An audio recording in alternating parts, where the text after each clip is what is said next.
एक समय की बात है। रौनकपुर गांव में एक साधु रहता था। वह भगवान का बहुत बड़ा भक्त था और वह एक पेड़ के नीचे ध्यान कर रहा था और भगवान पर बहुत विश्वास था। और गांव में सभी लोग साधु महाराज की इज्जत किया करते थे। एक दिन गांव में बहुत तेजी से बाढ़ आ गई। चारों ओर पानी पानी हो गया था और सभी लोग जान बचाने के लिए गांव छोड़कर दूसरी जगह जाने लगे। कुछ लोगों ने देखा साधु महाराज एक पेड़ के नीचे भगवान का नाम जप कर रहे थे।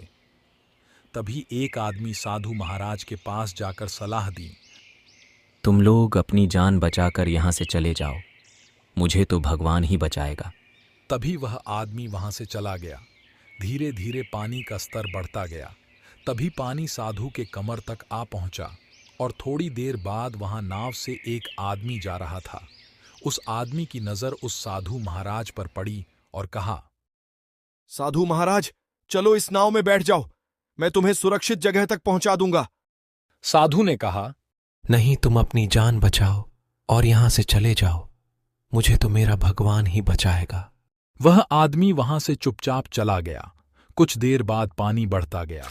तभी साधु महाराज ने पेड़ पर चढ़ना उचित समझा और पेड़ पर बैठकर भगवान को याद करने लगा। तभी वहां थोड़ी देर बाद गड़गड़ाहट की आवाज आई।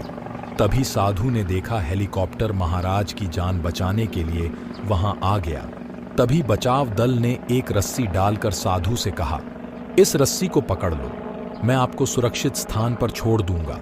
फिर साधु ने कहा, नहीं, तुम अपनी जान बचाओ और यहां से चले जाओ, मुझे तो मेरा भगवान ही बचाएगा। और हेलीकॉप्टर वहां से चला गया। फिर क्या था, बाढ़ का स्तर बढ़ता गया। पेड़ भी बाढ़ की धारा में बह गया और साधु की मृत्यु हो गई। मरने के बाद साथ भगवान स्वर्ग पहुंचे और भगवान से बोले, मैं तुम्हारी लग्न के साथ आराधना की तपस्या की और मैं पानी में डूबकर मर गया था, तब क्यों नहीं आए? आपको जरा सा भी दया नहीं आई? भगवान बोले, मैं अपना भेष बदलकर एक बार नहीं 3 बार गया था, लेकिन आपने मुझे नहीं पहचाना।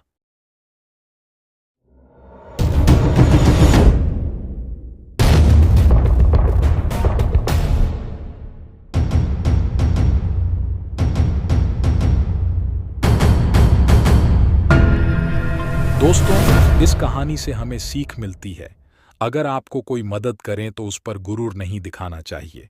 धन्यवाद।